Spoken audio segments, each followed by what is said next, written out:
Today, we are playing Forza Motorsport 1 21 years later. Let's jump right into it. Now listen, I know what some of you are probably thinking. Brandon, you probably weren't even alive when this game came out. Well, I'm 25 years old. This game came out 21 years ago, so you're right. I did not play this game when it first came out. With that being said, in my attempt to revisit all of the old Forza games, I did pick this one up from GameStop, and I have been playing a little bit, but today we're starting on a new save. I think we're gonna go for the Europe region here and select the Audi TT. Honestly, I just think it's a really cool car. I know some people think it looks like an egg, but I say otherwise. It is interesting how eventually Forza abandoned the entire select a region situation where you select a region, you get cars from that region and a discount on buying other cars from that region. It was a cool feature to have, but I get why it's not in the newer games. Here we go, jumping into the first race. I said it in my other video that had this game in it, and I will say it again. I think the graphics obviously are not up to modern standards, but they do hold up for the time. I mean, for 2004, these graphics are extremely impressive. I think the enjoyability of this game isn't talked about nearly enough compared to like Forza Motorsport 3 and 4. I think anyone could go pick this game up right now and have a good time, and for pretty cheap too. I got my game from a retro game store for like $5 or $10, and it has been a blast so far. The driving and the turning and everything just feels so clean in this game. It's like they got the driving physics down with the very first game. This might be an opinion that a lot of you will share, but I am genuinely having more fun in this game right now than I am on the newest Forza Motorsport game from 2023. There's just something about the soundtrack and the vibe that these older games have that has not been matched today. One thing notably missing from this game is the cockpit view. I don't think that was added until Forza Motorsport 3 or 4. Now that we completed the first race, it looks like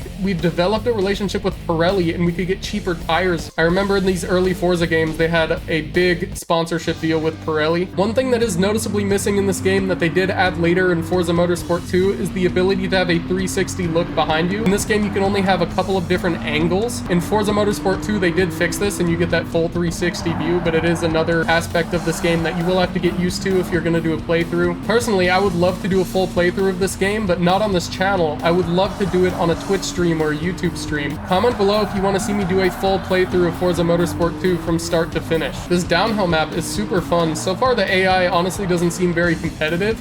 It didn't allow me to pick a difficulty yet, so I'm not really sure what this is set to. It's just so interesting to see the game that started it all, the game that started what became a billion-dollar franchise after they introduced Forza Horizon. And in a way, it shows you how the game hasn't really changed too much. I mean, you have your cars, you have the racing line, you have your more realistic physics compared to games like Need for Speed that were coming out at the time. And the fundamentals of this game really don't change from the first iteration all the way up to the newest one in terms of just the core gameplay, unlike Need for Speed, which has changed genres multiple times. And by changed genres, I mean they've made Need for Speed Pro Street, which was more of a Forza style game. They've made Underground, which was an arcade style game. They've made story-based games like Need for Speed The Run. Forza Motorsport has always stuck true to its roots. And that isn't a bash at Need for Speed. I actually love that they've tried a bunch of different things. And some of those Need for Speed Shift games that were kind of like Forza were extremely good. All right, we got a Toyota APR Performance Celica GTS. This thing is actually fire.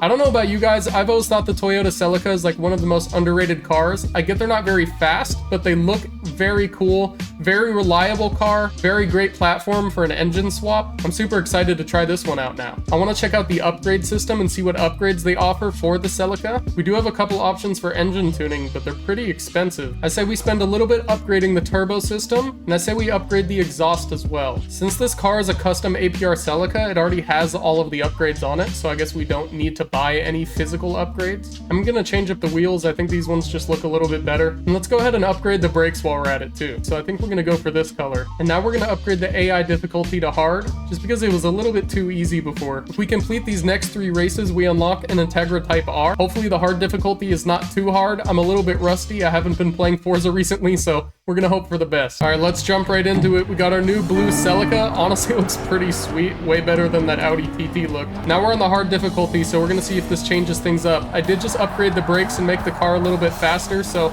that should give us a competitive advantage against these guys. I will say the sense of speed in this game is really impressive for 2004. It is honestly better than some of the modern racing games that have come out. Improving the brakes has definitely made a big difference. I could actually brake even tighter than the racing line is suggesting, and I'm still holding the first place position. Third lap complete. We've won the race. Honestly, it was extremely easy, even though I upped the difficulty. Very annoying that you have to go all the way back out of the menus just to change the difficulty or change your car or whatever it be. And actually, it looks like our difficulty is still on medium, even though I upped it to hard. I guess it didn't save for some reason, so we'll try hard out again. This is another example of just a beautiful track for 2004. Just the foliage and the leaves and everything. I will say the cars are a little bit closer behind me now, but I'm still really not having any trouble staying ahead of them. My theory is that it's just because we're in the amateur races, because it's the start of the game. We are across the line, taking another first place W. Now we're here on the Tokyo circuit. It's the final race in this like 3-race selection.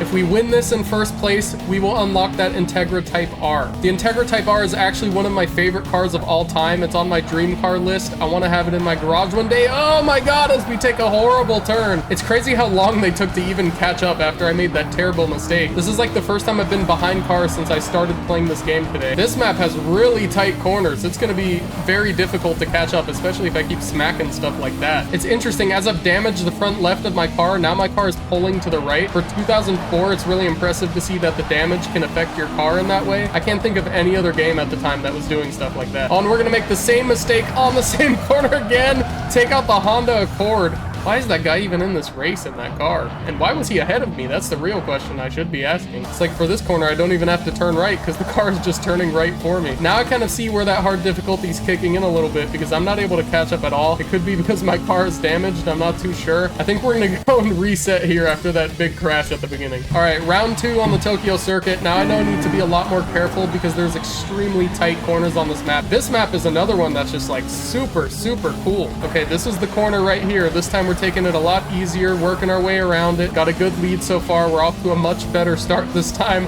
Our car isn't pulling to the right because we smashed the left of it into something. This is definitely my favorite track visually and just play style so far. There's that Integra Type R right behind us, I think, trying to catch up. We're about to unlock it and steal your car, bro. We're still in first place. We are fighting for it a little bit, but we're pulling away in the straightaways, and that's all that matters. One thing I don't like about the modern Forza games is that there's no reason to try. There's no sense of accomplishment when you win because the game just gives you Lamborghinis and Porsches and everything under the sun right when you start up the game. I like these older Forza games and older racing games in general because they make you work towards the goal of unlocking the cool cars instead of just giving them to you right out of the gate. While I was talking, I got distracted, let that guy take the lead in front of me. So now we gotta try and steal it back. Yeah, I miss this feeling of having to earn the cool cars instead of just being given them. In my opinion, it's what makes the newer Forza games and newer racing games so boring. You play them for a couple of hours, you have fun, maybe you have a little bit of fun in the online multiplayer, and then you're just over it. Well, games like Need for Speed Underground, you have to really work your way up and earn those cars and earn the reputation and the credit. It's the reason that my favorite Forza game of all time is Forza Horizon 1. The game had a great storyline, and you had to earn wristbands and earn cars and work your way up to eventually beat the bad guy at the end. This might be the corner right here. If we don't crash into the wall again, the same wall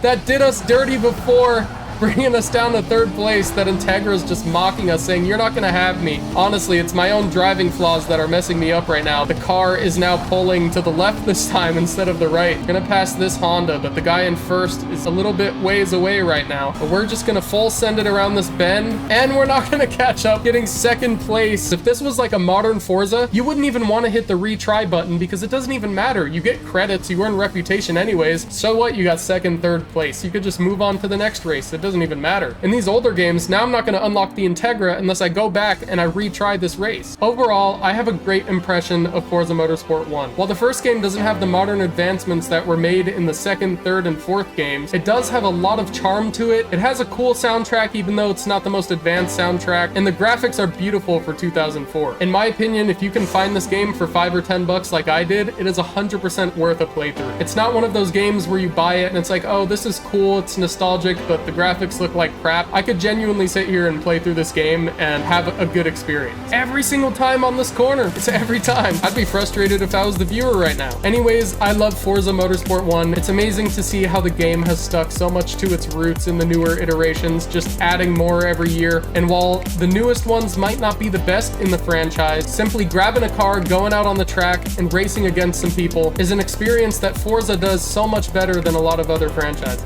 I'm on a mission to play every 2000s and 2010s racing game from the Xbox 360. Make sure you subscribe if you want to see the next game that I play. This has been Brandon Caliber. Thank you.